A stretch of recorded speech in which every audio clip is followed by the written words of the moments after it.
नमस्कार. बुक कट्टा लव्हरमध्ये आपल्या सर्वांचं सहर्ष स्वागत. नाशिकमधील डोंगरे वसतिगृह या ठिकाणी इंडियन क्राफ्ट बाजार भरला.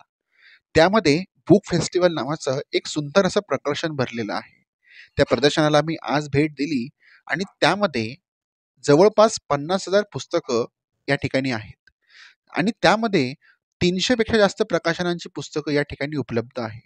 ही पुस्तकं मराठी आणि हिंदी आणि इंग्रजी भाषेतील आहे. मराठीमध्ये नवीन लेखकांची पुस्तकं देखील अतिशय सवलतीच्या दरात उपलब्ध मिळतील. इतकंच नाही तर आपल्याला पुस्तकांवर विविध प्रकारचं डिस्काउंट जे आहे ते 10% पासून ते 90% पर्यंतचं डिस्काउंट आहे. ₹100 पासून तर ₹1000 पर्यंत अशा विविध दर्जाची पुस्तकं या ठिकाणी आहेत. इतकंच नाही तर इतिहास, समाजशास्त्र, राजकारण, भूगोल, नॉवेल्स अशा विविध साहित्य क्षेत्रातील पुस्तकांचा खजिना या ठिकाणी पाहायला मिळतो आणि त्यावर आयोजक उचित असं डिस्काउंट देखील देत असतात. मी देखील या ठिकाणी 2 ते 3 पुस्तके खरेदी केली आणि मला त्याच्यावर यथायोग्य असं डिस्काउंट देखील मिळालं. आपण बघू शकता की मी छत्रपती शिवाजी महाराजांचा एका पुस्तकावर फोटो काढला आहे आणि ते पुस्तक अतिशय महत्त्वाचं असं आहे.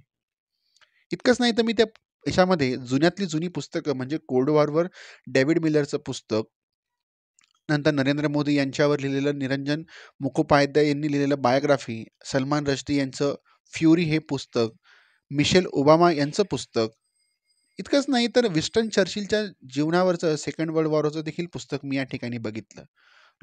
पुस्तके बघत असताना आपण तिथे असणाऱ्या काही लोकांच्या बाईट घेतल्या, त्या आपण बघूया. सर, तुमचं नाव काय? राहुल जाधव. राहुल जाधव. सर, हे आता नाशिकमध्ये इतकं सुंदर असं पुस्तक प्रदर्शन भरवलं आहे, त्याबद्दल तुमचं काय मत आहे? असे पुस्तक प्रदर्शन प्रत्येक ठिकाणी भरवले गेले पाहिजे असे माझं मत आहे. ज्या ठिकाणी ज्या पुस्तकांचा एवढा मोठा हे दिलेला आहे, उपलब्ध करून दिले वेगवेगळ्या विषयावर, ज्या पुस्तकांची माहिती आपल्याला नव्हती, काही गोष्टी आपल्याला इथे नवीन नवीन मिळत आहेत, त्या गोष्टी आपल्याला इथे भेटत आहेत. असे प्रदर्शन मला तर वाटतं तर सगळ्या ठिकाणी झाले पाहिजे. सर, आणि ह्या पुस्तकांमुळे आता लहान लहान मुलं या ठिकाणी आले, तर ह्या ऑनलाईनच्या जगामध्ये तुम्हाला असं वाटतं का की खरोखर पाल्यांनी त्यांच्या मुलांना या ठिकाणी घेऊन आलं पाहिजे, जेणेकरून त्यांच्या मनावर चांगला परिणाम येणाऱ्या काळात होईल? हो, नक्कीच नक्कीच. या ठिकाणी सर्व प्रकारची पुस्तकं इथे अवेलेबल आहेत. जसे तुम्हाला पाहिजे त्या प्रकारची पुस्तकं इथे अवेलेबल आहेत. त्यामुळे मला असं वाटतं की प्रत्येक पालकांनी इथे मुलांना आणलं पाहिजे. ओके सर, धन्यवाद सर, धन्यवाद. तुझं नाव काय? आदित्य अरुण पालकर. आदित्य सिन्नरचा आहे, पण मी आता नाशिकला जॉब करतो. आदित्य, मला एक सांगा, तुम्हाला या पुस्तक फेअरची माहिती कशी मिळाली? मला इन्स्टाच्या माध्यमातून हे पुस्तक मिळालं. Okay okay. आणि तुम्हाला कसं वाटतं, तुम्ही या ठिकाणी आलात? खूप चांगलं वाटतं. मूवी बघण्यापेक्षा पुस्तक प्रदर्शन बघण्यात खूप चांगला आनंद वाटतो. मला एक सांगा, आता पुष्पा 2 रिलीज झाला, हो, सगळी तरुणाई त्या ठिकाणी गेली होती, परंतु आपण या ठिकाणी बघितलं तर तरुण विद्यार्थी कमी आहे. हो. तर तुम्हाला काय वाटतं की मुलांनी पुस्तक पाहण्याकडे आलं पाहिजे की पुष्पा पाहायला गेलं पाहिजे? म्हणजे एकंदरीत माझा मुद्दा असा आहे की अशा प्रकारचे सामाजिक उपक्रमात भाग घेतला पाहिजे की फक्त मूवीवर लक्ष दिलं पाहिजे? काय मत आहे तुमचं? ते एक प्रकारचं मनोरंजन आहे, पण याच्यातून आपल्याला ज्ञान भेटतं. ओके. याच्यातून आपली बौद्धिक क्षमता वाढते, म्हणजे महापुरुषांनी केलेले कार्य समजते. ओके. आधी तुम्हाला असं वाटतं का की हे पुस्तक आपण वाचतोय, तुम्ही समजा शिवाजी महाराजांचं पुस्तक बघत होतात, हो, ते पुस्तक वाचल्यानंतर तुमच्या मनावर, तुमच्या कृतीवर, तुमच्या विचारांवर याचा मोठ्या प्रमाणात परिणाम होणार आहे? कारण की मी जे पुस्तक बघत होतो, श्री छत्रपती शिवाजी महाराज व्यवस्थापन, गुरु व व्यूहरचना, यामध्ये आपल्याला त्यांचं अर्थकारण, जीवनीती, व्यवस्थापन, नेतृत्व, चारित्र्य याच्याबद्दल संपूर्ण माहिती मिळणार होती. त्याच्यातून आपल्याला काय घ्यायचं आहे हे आपल्याला कळणार होतं. आपलं जीवनरचना कशी चालवायची हे समजणार होतं. तुम्ही तरुणांना काय संदेश द्याल आदित्य? माझा तरुणांना एवढाच संदेश आहे, मूवी फक्त मनोरंजनाचं साधन आहे, पण पुस्तक हे आपल्या जीवनाचं पूर्ण आयुष्य घडवण्याचं साधन. ओके, धन्यवाद आदित्य. हेलो, तुम्हारा नाम क्या है? वेदांशी। वेदांशी. वेदांशी, मुझे बताओ, तो तुम्हारे पिताजी के साथ यहाँ आई हो, ये क्या है? लाइब्रेरी. तुमको कैसा लग रहा है? अच्छा लग रहा है। तुमको लग रहा है कि यहाँ छोटे छोटे बच्चों के लिए भी बुक्स है? तुमको लग रहा है कि बाकी लोगों को, बाकी छोटे लोगों को भी यहाँ आना चाहिए, छोटे बच्चों को? हाँ, कैसा लगेगा उनको लाने से? अच्छा लगेगा। अच्छा लगेगा. और पिताजी ने जो किताबें तुम्हारे लिए खरीदी है वो तुम उसको पढ़ोगी?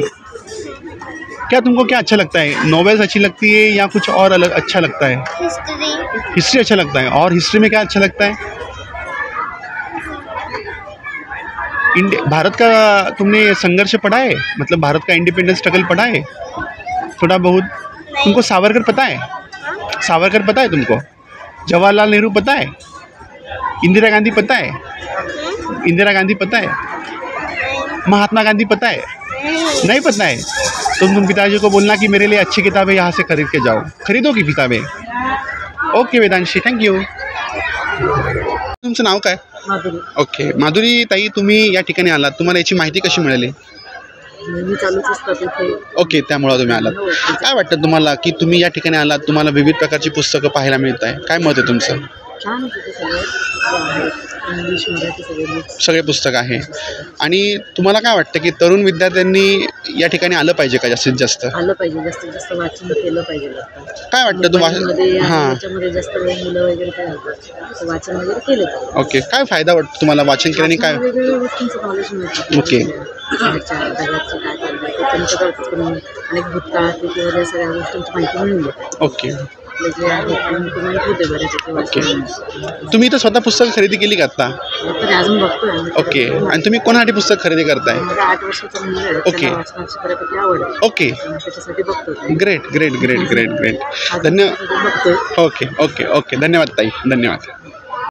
नाशिककरांना विनंती अशी आहे की आपण जरूर या बुक फेस्टिवल मध्ये या, आपल्याबरोबर लहान मुलांना आणा, त्यांना पुस्तकाची गोडी वाढू द्या आणि नाशिकमध्ये परत आपण वाचन संस्कृती आवडला असेल, व्हिडिओ आवडला जरूर लाईक आणि सबस्क्राईब करा.